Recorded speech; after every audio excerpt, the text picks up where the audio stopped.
মা বলছেন, স্বামী ও স্বামী, আপনি কি আমাকে অন্য অন্য স্ত্রীদের মতো মনে করেছেন? আমার বাবা, বাবার বাবা, বাবার বাবা সবাই তো আল্লাহর পরীক্ষা ইন্টারভিউতে পাশ করেছেন। ভাইরা, এবার হযরত রাহিমা বলেন, ও স্বামী চিন্তা করবেন না। এবার হযরত আইব নবীর ব্যাপারে সিদ্ধান্ত আসে, ও রাহিমা তোমার স্বামীকে এখানে আর রাখতে পারবা না, তোমার স্বামীকে এখান থেকে তুমি কোথাও দূরে নিয়ে চলে যাও। হযরত রাহিমা বলেন, একদিন বলেন, পয়গম্বর আমি আর আপনাকে এখানে নিয়ে থাকতে পারছি না, আপনাকে নিয়ে আমি কোথাও কোনো জঙ্গলার ভিতরে আশ্রয় নিব। হযরত আইব নবী বলেন, রাহিমা গো রাহিমা, আমি কেমনে যাব, আমি তো হারাতে পারি না। হযরত রাহিম অভয় দেখিয়ে বলেন, আমি আপনার ব্যবস্থা আমি করব। তাফসীরের কিতাবে লেখে, হযরত রাহিম আইয়ুব পয়গম্বরকে এইভাবে কোলে পাঞ্জা দিয়ে ধরে রাতে পথ ধরলেন,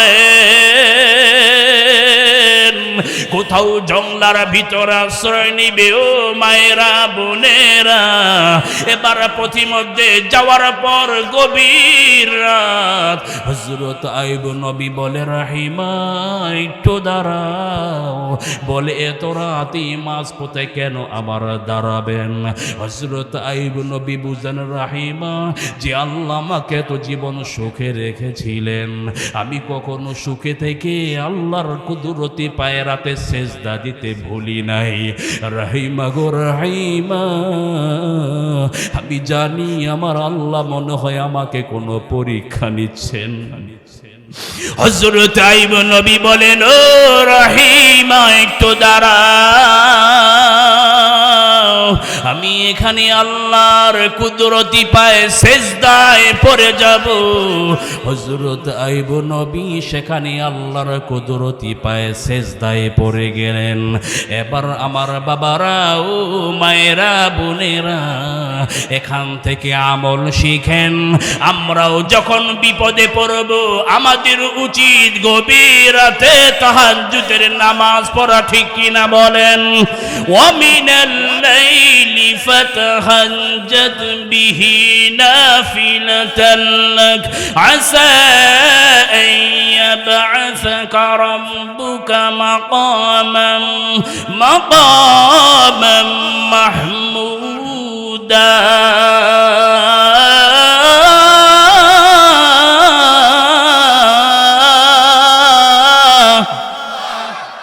আমার ভাইরা ও বন্ধুরা, আল্লাহর হাবিব বলেন, উম্মতেরা রে উম্মতেরা, রাত যখন গভীর হয় মাঝে মাঝে একটু আল্লাহর সাথে কথা বলিও।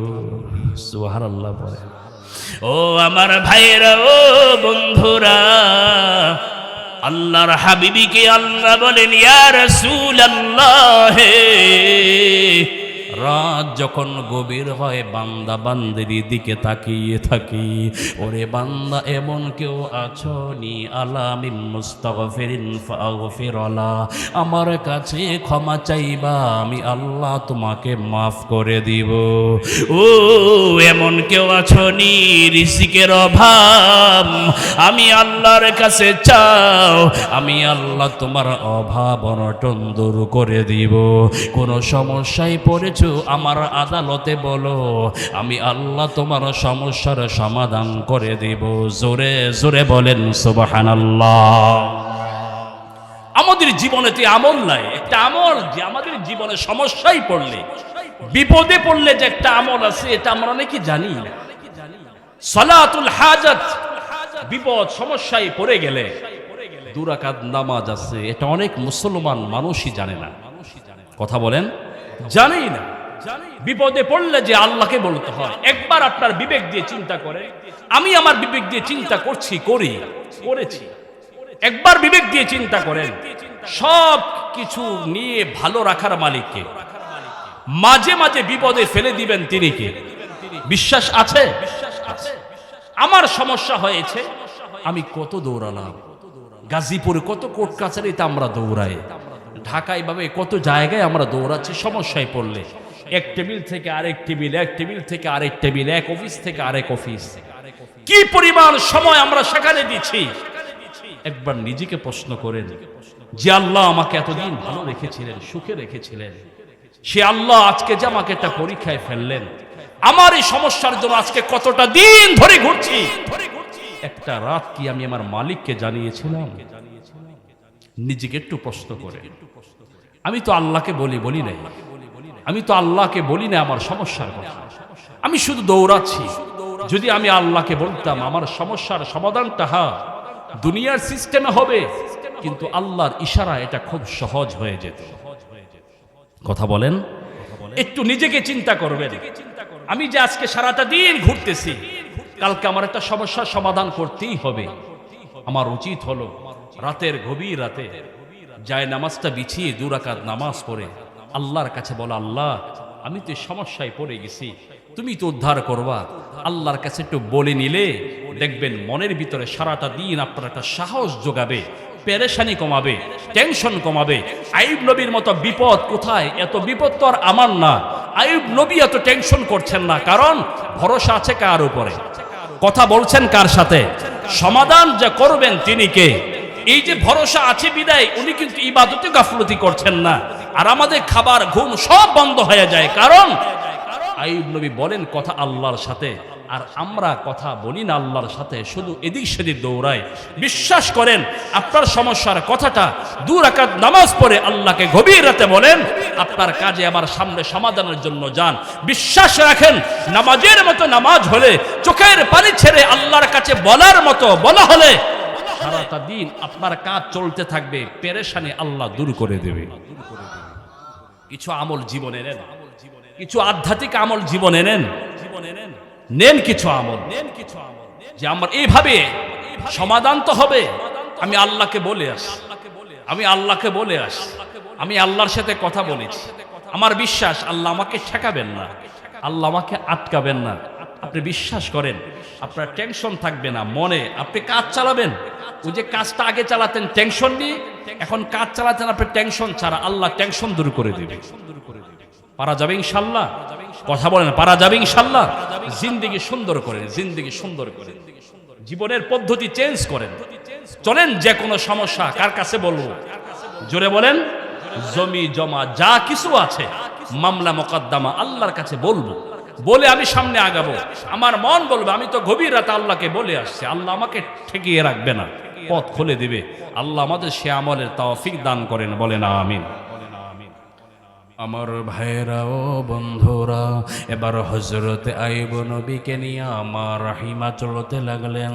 তাফসীরের কিতাবে লেখেন হযরত আইয়ুব নবী এবার চলতে চলতে চলতে চলতে ও ভাইরা রাহিমা একটা জঙ্গলার ভিতরে ঢুকলেন।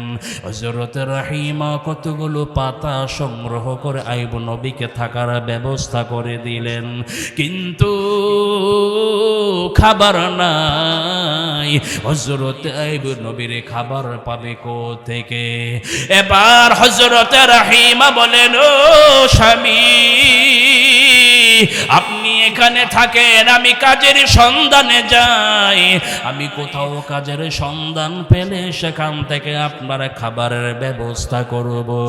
তাফসীরের কিতাবে লেখেন হযরত রাহিম আবার ঘর থেকে বের হলেন। কাজের সন্ধান করতে করতে এক বাড়িতে কাজের খোঁজ পেলেন, কাজ করেন। আর এইভাবে কাজ করে এর বিনিময়ে কিছু খাবার পান। ওই খাবারটুকুন হযরত রাহিম এবার স্বামীর কাছে নিয়ে এসে ভাগ ভাটোয়ারা করে খান। তাফসীরের কিতাবে লেখে শয়তান আইয়ুব নবীর পিছু এখনো ছাড়েন নাই। হযরত রাহিম খাবার নিয়ে আসেন, আইয়ুব নবীকে খাবার খাওয়ান। এখন আইয়ুব নবী আল্লাহকে ভুলে নাই, আর শয়তান চায় আইয়ুব যেন আল্লাহর প্রতি রাগ হয়, আল্লাহকে যেন গালি দেয়। শয়তান দেখে আইয়ুব আইয়ুবকে কোনোভাবেই ঠেকানো যায় না। চিন্তা করলো যদি তার খাবারটা বন্ধ করে দেয়া যায়, আইয়ুব হয়তো এবার আল্লাহ আল্লাহ ডাকা ছেড়ে দিবে। এবার রাহিমা যেই বাসায় কাজ করেন ওই বাসায় শয়তান মানুষের বেশ ধরে গিয়ে বলেন, ও আপনারা কি জানেন আপনাদের বাসায় যেই মহিলাটা কাজ করতে আসে, এই মহিলার বায়ুটাটা নিয়েছেন থেকে আসে কোথায় যায়? আর এই মহিলার সন্ধান আমি দিতে পারবো। এই মহিলা অমুক এলাকা থেকে এখানে এসেছেন, এখানে থাকার ফলে স্বামী অসুস্থ, কুষ্ঠ রোগে আক্রান্ত, পুরু গায়ে সংক্রমণ বিধি পচন ছড়িয়েছে। এখন যদি বাঁচতে চান এই মহিলাকে বাড়ি থেকে বের করেন, না হয় আপনাদের ফ্যামিলিতেও এই রোগের ছোঁয়া দেখা দিবে। তাফসীরের কিতাবে লেখে হযরত রাহিমা এখানে আসা যাওয়া করেন। হঠাৎ করে একদিন বলে, আপনার পরিচয় দেন, কোথা থেকে আসেন? হযরত রাহিমা বলেন, এই ঘটনা বলে, মহিলা এখন থেকে আর আমাদের বাড়িতে কাজ করা যাবে না। হযরত রাহিমা ভারাক্রান্ত হৃদয় নিয়া হযরত রাহিমা যখন পথ ধরেছেন, কতটুকু যাওয়ার পর একজন কবিরাজের বেশ ধরে, হাকিমের বেশ ধরে, তাফসীরের কিতাবে লেখে হযরত রাহিমার সামনে হাজির। ও রাহিমা, তুমি যদি চাও আমার সাথে কথা দিবে, আমি কথা দিলাম, তোমার স্বামীর রোগ এক মুহূর্তেই ভালো হয়ে যাবে। জোরে জোরে বলেন নাউজুবিল্লাহ। হযরত রাহিমা ভারাক্রান্ত হৃদয় নিয়ে আসছেন, আর কাজ নাই, স্বামীর খাবারও নাই, চাকরি চলে গেছে, পেরেশানি কাকে বলে, কি করবে, কোথায় খাবার খাবে, মনটা তো ভারাক্রান্ত। এই জায়গায় মহিলাকে ধরলেই কাজ হবে, এই ভেবে হাকিম কবিরাজ আসছে, বলছে নো টেনশন, আমি তোমার স্বামীর চিকিৎসা করে দিব, আমি তোমার স্বামীর চিকিৎসা করে দিব। কথা একটা স্বীকার করতে হবে, সেটা তোমার স্বামীর মুখে, সেটা হলো আমি যদি তোমার স্বামীর এই রোগটাকে মুহূর্তে ভালো করে দেই, তোমার স্বামীকে এই স্বীকৃতি দিতে হবে আমি বড় চিকিৎসা দানকারী। নাউজুবিল্লাহ বলেন। হাকিম সাহেব কেডা? লাইন ভুলে গেছে নাকি? লাইন হারায় ফেলছে। হাকিম কবিরাজ কে? জোরে বলেন। শয়তান। রাহিমা মনে মনে ভাবলেন, এমনি তো চারিদিকে বিপদ, যদি অন্তত স্বামী সুস্থ হয় একটা পথ তো খুলবে। দেখেন না, আমাদের দেশেও দেখবেন ওই যে আপনার একসময় এইদিকে আসতো, আমরা বলি গায়রুনি নাকি বাইদেননি কি বলে, এরা দেখবেন যত সব মহিলার আড্ডায় ঢুকে। কথা বলেন না কেন? সহজে পুরুষদের কাছে যায় না, কারণ পুরুষদেরকে সহজে ভিড়াতে পারে না। এরা যথাসম্ভব কাদের কাছে বেশি ভিড়ে? একটু কথা বলেন, কষ্ট হইতেছে আপনাদের? কাদের কাছে বেশি ভিড়ে? মহিলাদের আড্ডায় এরা বেশি ঢুকে। আবার সব মহিলা না, যাদের স্বামী বিদেশে বড় বড় টাকা আসে, বুঝেন নাই, হাজবেন্ড বিদেশে থেকে, এদের পিছনে বেশি ঘুরে ঘুরে ঘুরে বিভিন্ন ধরনের ছয় নয় বুঝিয়ে এই হবে সেই হবে, এই করছে সেই করছে, আপনার পরিবারের সদস্যরাই, আপনার ননদ, আপনার দেবর, এই সমস্যা ওই সমস্যা আম তাম বুঝিয়ে শুনে মোটামুটি বেশ একটা মোটা অঙ্কের টাকা কিছুদিনের মধ্যে নিয়ে ভাগছে। কথা বলে না? আছে না নাই? মনটা খুব নরম থাকে তো সহজে কাবু করতে পারে। আরো অনেক ধরনের কত রাশিফল এটা সেটা নিয়ে কত কথা বলবে, সে দুনিয়ার সব কিছু জানে, এমন আছে না নাই?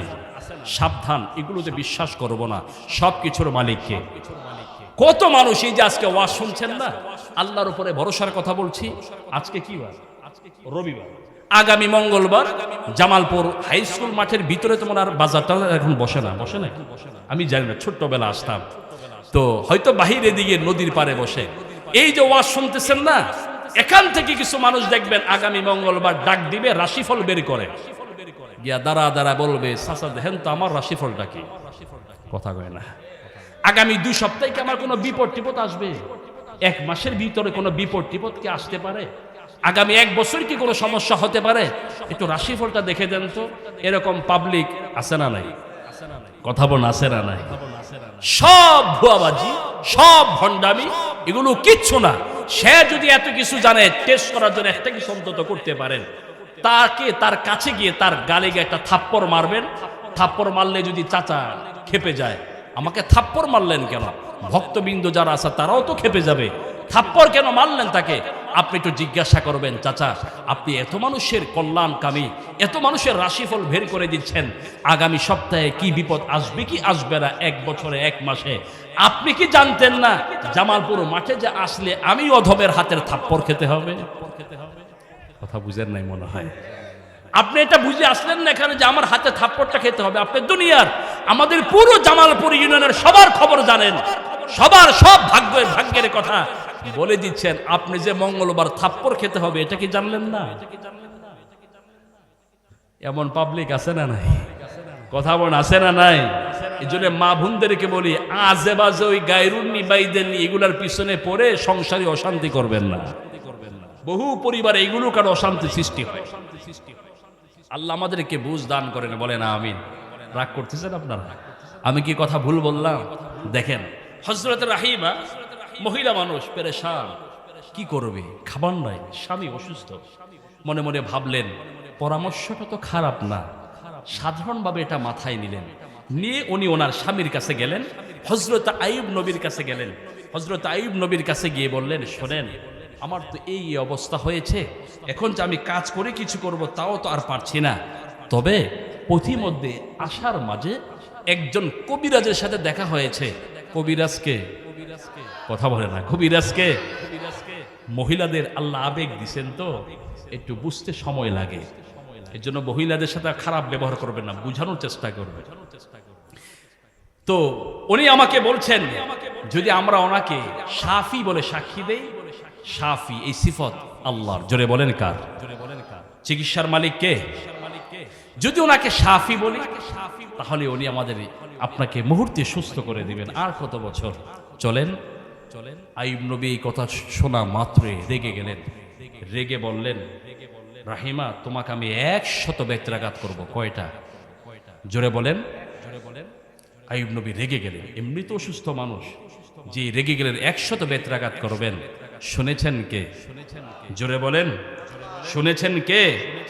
আল্লাহ আবার এটা আমাদের 40 নম্বর আয়াতে বলবেন আল্লাহ কি জবাব আইয়ুব নবীকে বলছেন। আল্লাহ বলেন, وخذ بيدك ضغثا فاضرب به ولا تحنث إنا وجدناه صابرا نعم العبد إنه أواب।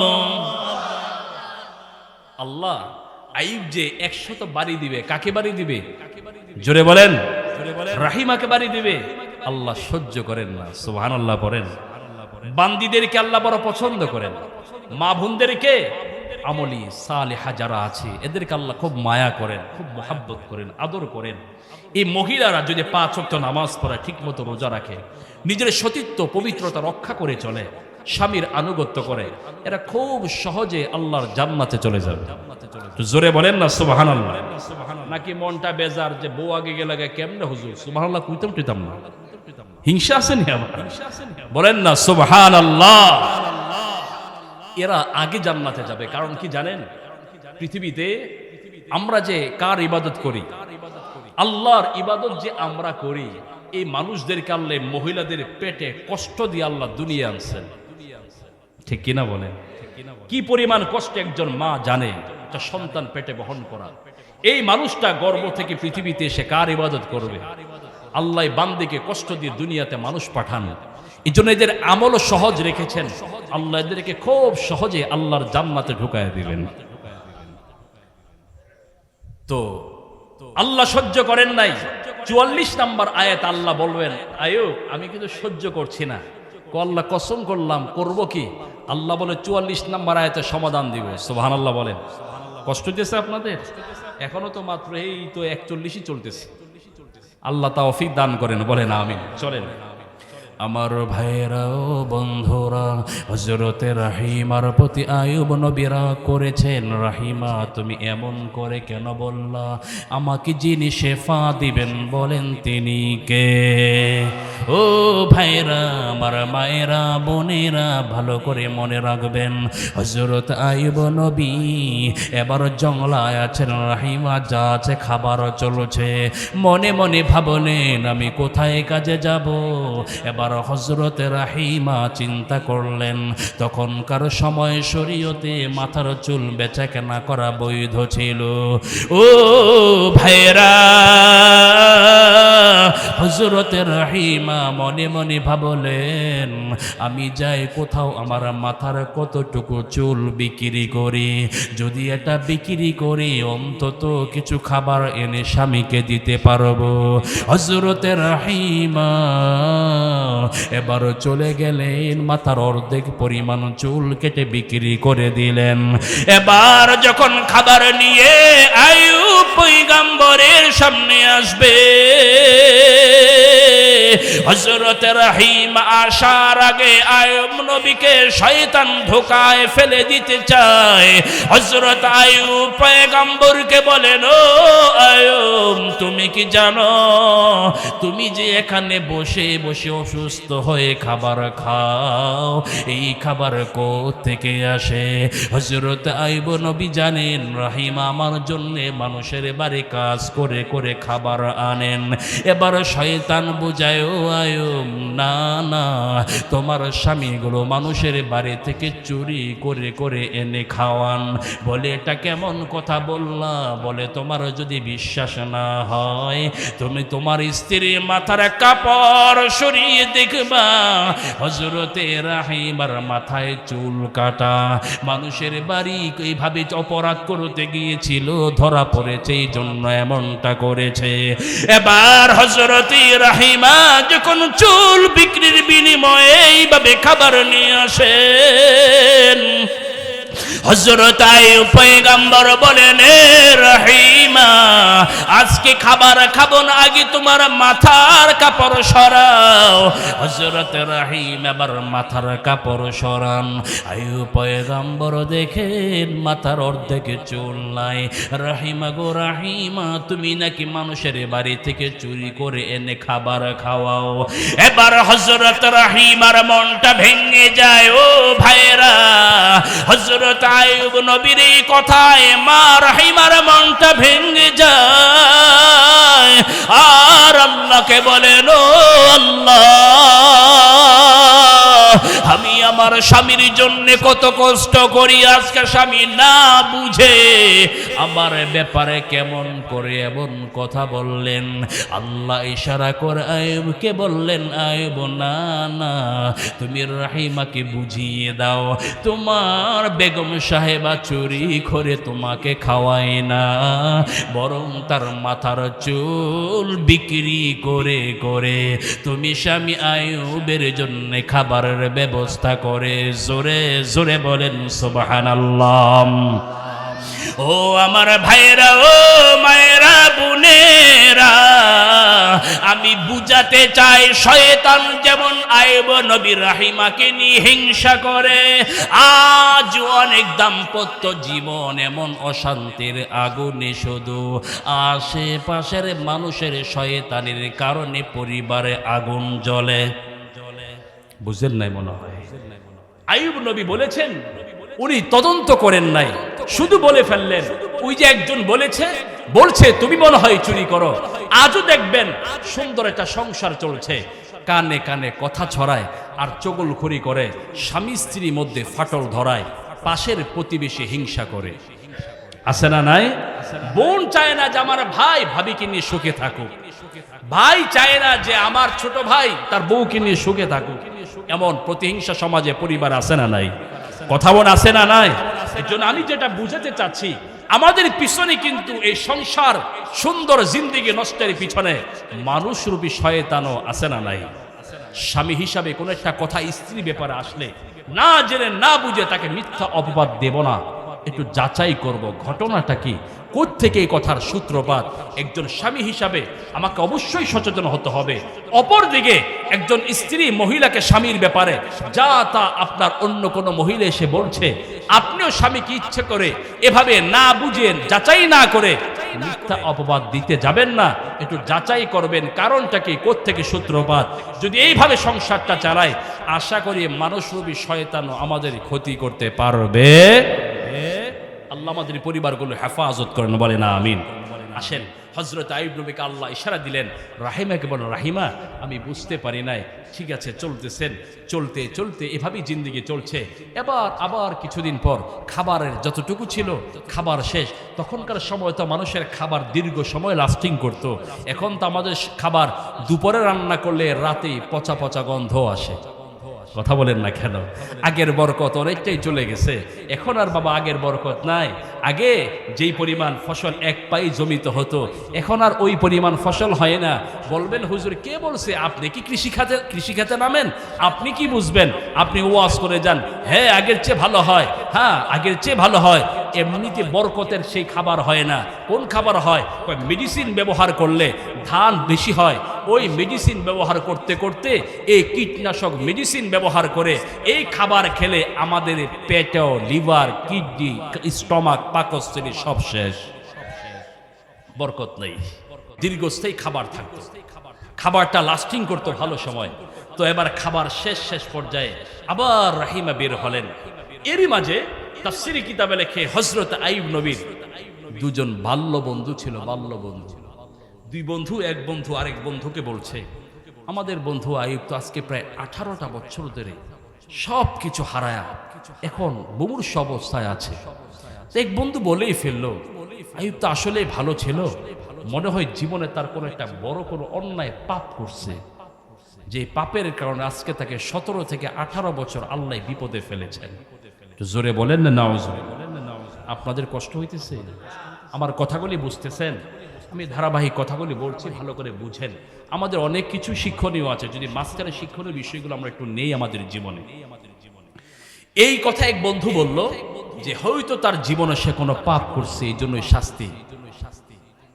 আমাদের সমাজে এমন কিছু মানুষ আছে, একজন মানুষ খুব ভালোভাবে চলে, খুব হালাল পথে চলে, লোকটা খুব সৎ মানুষ, কিন্তু হঠাৎ যদি কোনো বিপদ আসে দেখবেন বলবে আব্দুর রহিম লোকটা ভালোই ছিল, মনে হয় কোনো পাপ করছে, এই জন্য তারা আল্লাহ এই গজবে ফালাইছে। কথা বলে কি বলে না? বলেন, বলে কি বলে না? সমাজের আমাদের রোগের কথা বলছি, সমাজে যে রোগগুলো আছে। আপনি তো এই কথা বললেন, আপনি কি এই কথা জানেন? আল্লাহ কখনো কখনো বান্দাকে ভালোবেসে বিপদে ফেলেন। সুবহানাল্লাহ বলেন। কেমন বিপদে ফেলেন জানেন? আল্লাহ জানেন। কিছু মানুষ এমন আছে বিপদে পড়লে আল্লাহকে গালি দেয়, আবার কিছু মানুষ এমন আছে বিপদে পড়লে যত পারে আল্লাহরে ডাকে। সুবহানাল্লাহ বলেন। ওই ভালো মানুষকে বিপদে কেন আল্লাহ ফেলেন? আল্লাহ জানেন। ওই আব্দুর রহমান নামাজি, হালাল রুজি কামাই করে চলে, খুব মুখলিস মানুষ, তাকে বিপদে ফেললে সে আমাকে গালি দিবে না। এখন বিপদে ফেলেছি, সে সালাতুল হাজত পরে আমার কাছে দোয়া করবে। বিপদে ফেলেছি, সে তাহাজ্জুদের নামাজ পড়বে। বিপদে পড়েছে, ওই মুরব্বী আলেম ওলামার কাছে গিয়ে দোয়া চাইবে, হুজুর একটু দোয়া করেন আল্লাহর কাছে, আল্লাহ যেন আমার এই ছেলের এই সমস্যার সমাধানটা করে দেয়। আল্লাহ দেখে আব্দুর রহমান এখন দেখে আগের চেয়ে বেশি, আগে তো নফল পড়তো না, এখন বিপদে পড়ে শুধু নফল পড়ে। আগে তো তাহাজ্জুদও পড়তো না, এখন বিপদে পড়ে গভীর রাতে তাহাজ্জুদও পড়ে। আল্লাহ দেখেন আব্দুর রহমান আগের চেয়ে বেশি বেশি আমি আল্লাহকে ডাকে, স্মরণ করে। আল্লাহ বলেন, ও আব্দুর রহমান, তোমাকে বিপদে ফেলেছি জন্যই যেন আমাকে একটু বেশি বেশি এখন ডাকো। কিন্তু আমি কি করলাম? ওই ভালো মানুষটার ব্যাপারে মিথ্যা অপবাদ দিলাম, কোন পাপ করছি, এই জন্য তারে গজবে ধরছি। এই রোগ সমাজে আছে না নাই? সাবধান, কথা বলার ব্যাপারে খুব সাবধান। মুসলিমদের এক একটি কথার জবাব আল্লাহর কাছে দিতে হবে। আসেন তো, ওই যে বন্ধু বলল, এই একজন বন্ধু যখন শুনলো এই কথা যে আইয়ুব কোনো পাপ করছে এর জন্যই শাস্তি, ঘটনা ক্রমে সে আইয়ুব নবীর সন্ধানে আস্তে আস্তে খুঁজতে খুঁজতে আইয়ুব নবীর সন্ধান পেলেন। এসে জংলায় পেলেন আইয়ুবের সন্ধান পেয়ে এসে বলল, বন্ধু, ও বন্ধু আইয়ুব, তোমার জীবনে কি এমন কোনো পাপ করছো? আজকে 17-18 বছর ধরে তোমার গবাদি পশু, তোমার রাজত্ব, তোমার ফসলাদি তোমার এই শারীরিক অবস্থা সব অবনতি, তোমার জীবনে এমন কি ভুল করেছো? আমরা অনেক সময় এরকম কাছের মানুষকে জিজ্ঞেস করি না, কথা বলে জিজ্ঞেস করি না, তুই একটু দেখতো তোর জীবনে কোনো ভুল করছস, তোর মা বাবার সাথে কোনো খারাপ কিছু করেছিস, তোর মাকে তোর বাবাকে কোনো কষ্ট দিয়েছিস, কোনো অভিশাপ দিয়েছিল, এরকম জিজ্ঞাসা করি না আমরা মানুষের খুব বিপদ দেখলে? তো আইয়ুবকে জিজ্ঞাসা করছে একটু দেখতো জীবনে। আমাকে ওই বন্ধু বলল জীবনে কোনো কিছু করেছিস?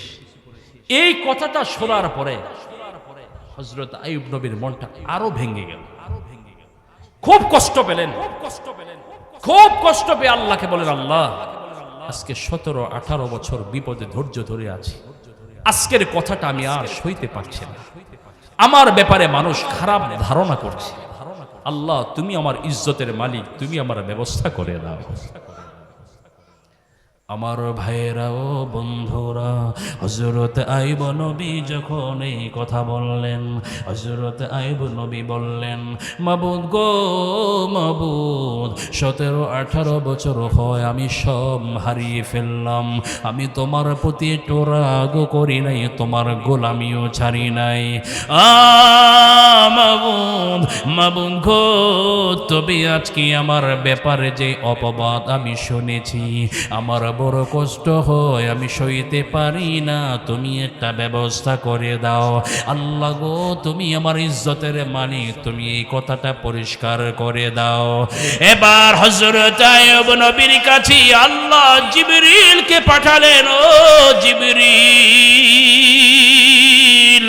আমার আইয়ুব আমার কাছে আজকে 18 বছরের মাথায় আমার কাছে আইয়ুব আজকে তার মনের কষ্টের কথাটা জানিয়েছে, আমি জিবরিল জানিয়ে দিলাম, তুমি আইয়ুবের কাছে যাও, আমি আল্লাহ হযরত আইয়ুবকে আজকে সুস্থ করে দিব। জোরে জোরে বলেন সুবহানাল্লাহ। উরকুদ বিরজিলিকা হাদা হাদা মুগতাসালুম বারিদু ওয়া শারাব।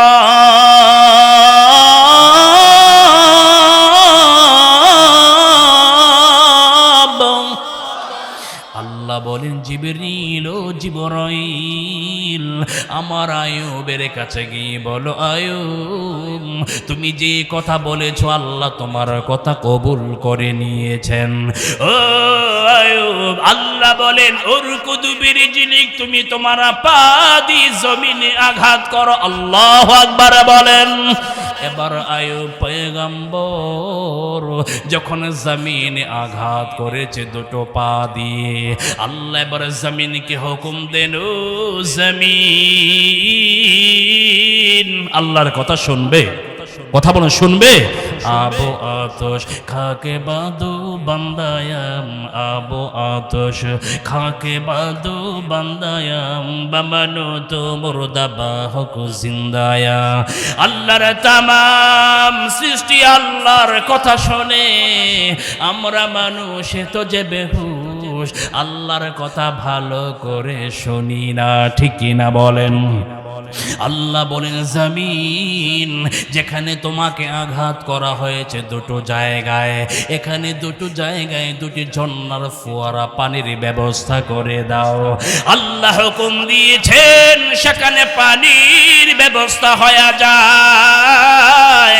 আপনারা বলবেন, হুজুর এটা কি আপনারা বানানো কথা? না না, আল্লাহ বলেন, হাদা মুগতাসালুম বারিদু ওয়া শারাব। আল্লাহ বলেন, আইয়ুব দেখো, এবার তোমার পাশে দুটো এভাবে দুটা পানির ফোয়ারা দেখা যায়, এই দুটো ফোয়ারাতে দুই ধরনের পানি, এক ধরনের পানি হলো মুগতাসাল। আল্লাহ বলেন, আইয়ুব ডান পাশের কুয়া থেকে একটু পানি নিয়ে তোমার শরীরে ছেড়ে দাও। হযরত আইয়ুব নবী যখন ওনার শরীরে ঢেলে দিলেন, আল্লাহ তাআলা হযরত আইয়ুব নবী 18 বছরের অসুস্থতা আল্লাহ একটু পানির বিনিময়ে আল্লাহ সুস্থ করে দিলেন। আল্লাহ দেখেন আইয়ুব এবার সুস্থ হয়েছেন। আমরা যখন দীর্ঘ সময় অসুস্থ হই, সুস্থ হলেও মনটা যেন কেমন এখনো ভার ভার ভার ভার থাকে। আল্লাহ বলেন আইয়ুব এবার তোমার বাম পাশে তাকাও, দেখো আর একটা পানির ফোয়ারা আছে। আল্লাহ গো সেটা কি করব? আল্লাহ বলেন বারিদু ওয়া শারাব, ওখান থেকে একটু পানি তুমি মুখে নিয়ে পান করে নাও। হযরত আইয়ুব নবী ওখান থেকে একটু পানি পান করলেন। তাফসীরের কিতাবে লেখেন আল্লাহ যেন হযরত আইয়ুব পয়গম্বরকে 32-33 বছরের যুবক বানিয়ে দিয়েছেন। هذا مغتسل بارد وشراب ووهبنا له أهله ومثلهم معهم رحمة منا وذكرى لأولي الألباب।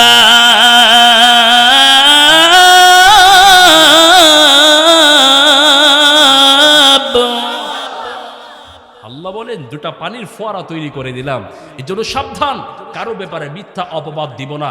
ওই ব্যক্তি যদি মিথ্যা অপবাদ নিয়ে আল্লাহর কাছে মামলা দায়ের করে, এর ফলাফলও ভালো হবে। সাবধান, ভালো মানুষকে আল্লাহ তাআলা আল্লাহ পছন্দ করে বিপদ দেন। হযরত আইয়ুবের পরীক্ষা নিলেন। এবার হযরত আইয়ুব নবী যেন শারীরিক অবস্থা এমন হলো, পানি ঢেলেছেন, মুগতাসাল, ইগতাসালা ইয়াগতাসিলু মানে হলো গোসল করা, একটু পানি ঢেলে গোসল করলেন, আল্লাহ শরীরের কুষ্ঠরোগ দূর করলেন। ও শরাব যেটা মানুষ পান করে যেই পানি, ওই ফোয়ারা থেকে যখন শরাব পান করলেন, আল্লাহ ভিতরটাও সুস্থ করে দিলেন। আইয়ুব নবী সুস্থ হওয়ার পরে এবার একটু হাঁটা চলা করতেছে। দেখেন না, দীর্ঘদিন 10 দিন 15 দিন হসপিটালে ভর্তি থাকা অবস্থায় যখন এবার রিলিজ নিয়ে যখন গ্রামে আসে, একটু সুস্থতা অনুভূত হয়। এই লোকটা একটু বাড়ির আশেপাশে আস্তে আস্তে হাঁটাহাঁটি করে। কথা বলেন না কেন? তো হযরত আইয়ুব নবী এবার একটু সুস্থতা অনুভূত হচ্ছে, আস্তে আস্তে হাঁটাহাঁটি করতেছেন, ঘুরতেছেন। ঘুরতে ঘুরতে ঘুরতে ঘুরতে ঘটনা কমে। আপনারা বলেন তো দেখি, রাহিমা আছে কোথায়?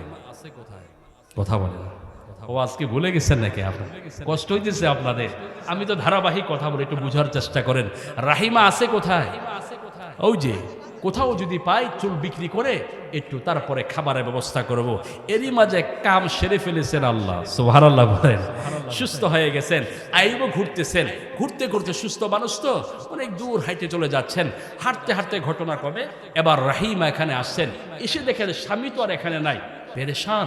আরে জঙ্গলার ভিতরে কি কোনো ভাগ, কোনো হিংস্র জানোয়ার কি কোনো আক্রমণের শিকার হলো, খুব পেরেশান হয়ে দৌড়াচ্ছেন। দৌড়াতে দৌড়াতে ঘটনা কমে। তখনকার সময় তো আমাদের মতো এত জনবহুল এলাকা ছিল না। দৌড়াতে দৌড়াতে যায়া একজন লোক দেখলেন, চেহারাটা আইয়ুব নবীর মতো লাগে। সুবহানাল্লাহ। জানতে চাইলেন আপনার পরিচয়। আমি এইভাবে জানতে চাচ্ছি, আমার এখানে অসুস্থ স্বামী ছিল, এই অবস্থা ছিল, আমি তাকে খুঁজে পাচ্ছি না। বলো এই কি নাম? এই নাম। আইয়ুব নবীও মজা করছেন। আল্লাহ তাআলা তাদের ভিতরে মজার ঢেউ আল্লাহ দিয়েছেন। কথা বলতে বলতে এক পর্যায়ে হযরত আইয়ুব নবী বলছেন, তুমি যাকে খুঁজছো আমি সেই আইয়ুব। তো জোরে বলেন না সুবহানাল্লাহ। সুস্থ করে দেওয়ার মালিক কে? জোরে বলেন কে? সর্ব অবস্থায় ভরসা রাখবো কার উপরে? আল্লাহ শুধু সুস্থ করেন নাই। এবার আসেন, গেল 42 নম্বর আয়াত। 43 নম্বর আয়াতে আল্লাহ কি বলেন? আল্লাহ বলেন, ووهبنا له أهله ومثلهم معهم رحمة منا وذكرى لأولي الألباب।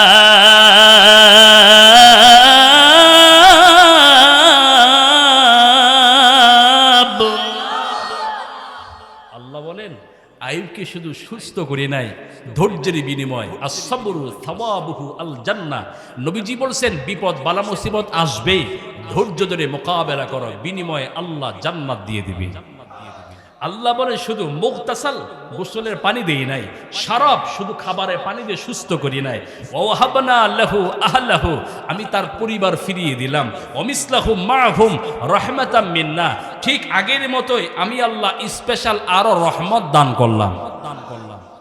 রহমতের একটা ব্যাখ্যা, লম্বা আলোচনা করব না, আরেকটা ব্যাখ্যা আপনাদের শুধু রহমতের একটা ঘটনা, হাদিসের একটা ঘটনা আইয়ুব নবীর শোনায় দেয়। কষ্ট হইতেছে, বিরক্ত হইতেছেন? হুজুর আমনের ওয়াজ শুনতে হয়েছে আজকে? হ্যাঁ, আজকে তো ওয়াজ শুনতে আইছি হুজুর।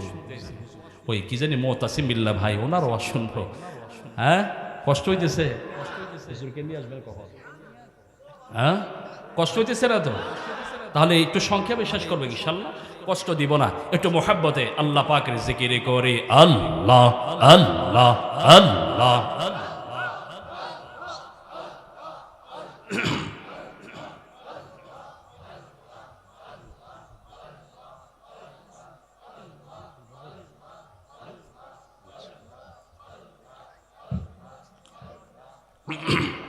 আল্লাহ আল্লাহ আল্লাহ।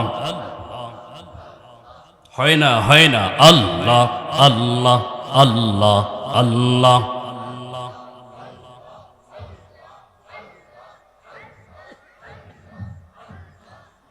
অবুঝমনা অবুঝমনা দেখে না চাহিয়া, পর পারের ডাকা শিলে, পর পারের ডাকা শিলে, পার হবি কি দিয়া। আল্লাহ আল্লাহ আল্লাহ।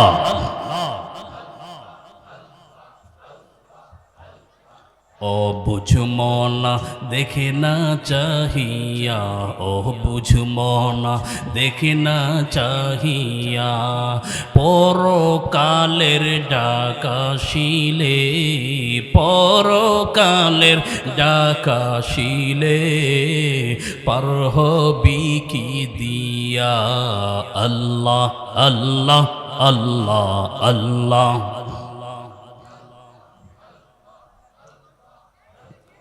লা ইলাহা ইল্লাল্লাহু মুহাম্মাদুর রাসূলুল্লাহ সাল্লাল্লাহু আলাইহি ওয়াসাল্লাম। আসেন শোনেন, রাহমাতাম বিন্নার একটা ব্যাখ্যা শোনায়। রহমত আল্লাহ আইয়ুব নবীকে পরে কিভাবে দিয়েছিলেন, তাফসীরে কিতাবে লেখে, একদিন হযরত আইয়ুব নবী এক উঠানে বসা ছিলেন। উঠান চিনেন তো আপনারা? উঠানে বসে আছেন, আল্লাহর কি ইচ্ছা রহমতের বৃষ্টি আসছে। কিসের বৃষ্টি? রহমতের বৃষ্টি না, এই বৃষ্টির সাথে কেমন যেন একটা জায়গায় এক অংশে স্বর্ণের দানা আর এক অংশে রূপার দানা আসমান থেকে পড়তেছে। তো জোরে বলেন না সুবহানাল্লাহ। তো আইয়ুব নবী সেগুলো দেখে সংগ্রহ করতেছেন। আপনারা দেখলে কি করতেন? ফালাই দিতেন। আরে বাঙালি, এরে বাঙালি, এই যে কিছু দিন পর আবার যখন বৃষ্টির সিজন আসবে, এখনই তো কিছু মানুষ তেমন আছে রাতে ঘুমানোর সময় দোয়া করে, আল্লাহ আজকে শেষ রাইতে যেটা তুফান আইতো, তুফানটা আসলে এই মহিলা, পুরুষ রাখেন, মহিলারা যেই পরিমাণ বস্তা ব্যাগ নিয়ে দৌড়ায় আমের মুকুল টোকাইতে। কথা বলেন না কেন? রাত ৩টা বাজে, ফজর না পড়ুক তাতে সমস্যা কি? আমের যখন ঝড় তুফান রাত ৩টা বাজে শুরু হয়, যদি গাছে কোনো রকম আচার দেওয়ার মতো আম দেখা যায়, ওরে আল্লাহ ঘুম হারাম, হেতে এইভাবে ব্যাগ নিয়ে আম টোকাতে শুরু করে। স্বর্ণরূপা দেখলে উপায় আছে? কথা বলেন না, উপায় আছে? তো আইয়ুব নবী উঠাচ্ছেন, কথাটা শুধু হাসবেন না, কথাটা বুঝবেন, আমি এটা শিক্ষাও আপনাদেরকে দিব। আইয়ুব নবী যখন দেখেন আসমান থেকে পড়ছে, তো আইয়ুব নবী সংগ্রহ করেন। হযরত আইয়ুব নবীকে আল্লাহ যেন উপর থেকে বলেন, আইয়ুব তুমি আর কি চাও, এটাও তোমার লাগবে। ও আইয়ুব নবী একটা চমৎকার গোলাম হিসাবে তার মানিবকে বলছেন, জবাব দিচ্ছেন, আল্লাহ তুমি দিচ্ছ, আমি তো তোমার গোলাম, আমি তোমার আব্দ, আমি তোমার গোলাম। গোলাম তো সবসময় মাওলা মানিবের মুখাপেক্ষী থাকে, তুমি দিবা আমি নিব না কেন? জোরে বলেন না, তুমি দিবা আমি নিব না কেন? তুমি দিবা, আমি তো গোলাম তোমার দিকে চেয়েই থাকি, তুমি দিবা আমি কিভাবে না নিয়ে থাকি? গোলাম তো সবসময় মুখাপেক্ষী মনিবের প্রতি, আমি তো সবসময় তোমার প্রতি মুখাপেক্ষী, তুমি দিবা আমি নিব না কেন? সুবহানাল্লাহ বলেন। কেন বলছি জানেন? ওই যে আছে না, আল্লাহ তো না, আল্লাহ তো না, হইছে না, আল্লাহ দিবে আমি নেব, আল্লাহ দিবে, ভালো পথে আমি খরচ করব। আমরা সব সময় কার মুখাপেক্ষী? আল্লাহর কাছে চাইতেই থাকবেন, আল্লাহর কাছে চাইতেই থাকবেন। আপনি বলছেন আমরা কিচ্ছু লাগবে না, আমি কিচ্ছু চাই না, না, আমরা যত চাই আল্লাহ তত খুশি হন, যত চাই তত। এটাই পৃথিবীর মানুষের কাছে চাইলে মানুষ বিরক্ত হয়। আল্লাহর কাছে যত বান্দা মোকাপেক্ষিতা বুঝায়, যত দুর্বলতা প্রকাশ করে, যত বেশি চায়, আল্লাহ তত বেশি খুশি হয়ে যায়। আল্লাহর কাছে চাবেন, যত পারেন চাবেন। নিজে গোলাম কাকে বলে? সবসময় মোকাপেক্ষি চাবো, সব সময় চাইবো। আল্লাহর কাছে চাইলেই বান্দার সম্পর্ক মজবুত হয়, আল্লাহ খুশি হন। বান্দা আমার কাছে বিনয় হয়ে যাচ্ছে। হযরতে আইয়ুব নবী কথা বললেন, আল্লাহ আমি তোমার গোলাম, গোলাম দিবা, তুমি গোলাম নিবে না কেন? আমরাও আল্লাহকে বলি, আল্লাহ তোমার কাছে চাইবো না, চাইবো কার কাছে? ঠিক কিনা বলেন? তোমার কাছে চাইবো না, সমস্যার কথা বলবো না, বলবো কার কাছে? তোমার কাছেই তো বলবো। আল্লাহর কাছে যত চাই আল্লাহ তত খুশি হন। আল্লাহ বলেন অরহমাতাম মিন্না, আমি আল্লাহ ওই যে আইয়ুবের রাজত্ব ছিনিয়ে নিলাম, গবাদি পশু শেষ করলাম, ফসলাদি শেষ করলাম, এ সব কিছু ফিরিয়ে দিলাম। শুধু ফিরাইয়া দিই নাই, রহমাতাম মিন্না, আসমান থেকে স্বর্ণ রূপা দিয়েও আইয়ুবকে আগের চেয়ে ধনী বানায় দিলাম। ওয়াহাবনা লাহু আহলাহু ওয়া মিসলাহুম মাআহুম রাহমাতাম মিন্না। মিসলাহুম মাআহুম মানে তাদের সাথে আগে যা ছিল তা তো দিয়েছি। ওয়া রাহমাতাম মিন্না মানে এর চেয়ে আরো বেশি বেশি দান করে। ধৈর্য কাকে বলে? ধৈর্য কাকে বলে? আসেন সংক্ষেপে বলছি, সময় কম। শেষ 44 নম্বর আয়াতের অনুবাদটুকু শোনাই। ওই যে আপনাদেরকে মনে আছে একটা জায়গায় হযরত আইয়ুব নবী রেগে বলছিলেন 100 কথা কয় না, মনে হয় কোন বেড়ায় মনে হয় বিডিরে মারেন না, ও নারাগার মানুষ মনে হয় সব ফেরেশতা। হ্যাঁ, বুঝে না, কিচ্ছু বুঝে না। কয়টা মারবে বলছেন? 100 বেত্রাঘাত করবে। আল্লাহ শুনে বরদাস্ত করেন নাই। আল্লাহ বলেন আইয়ুব বললা কি তুমি? আবার আল্লাহ জবাব দিচ্ছেন,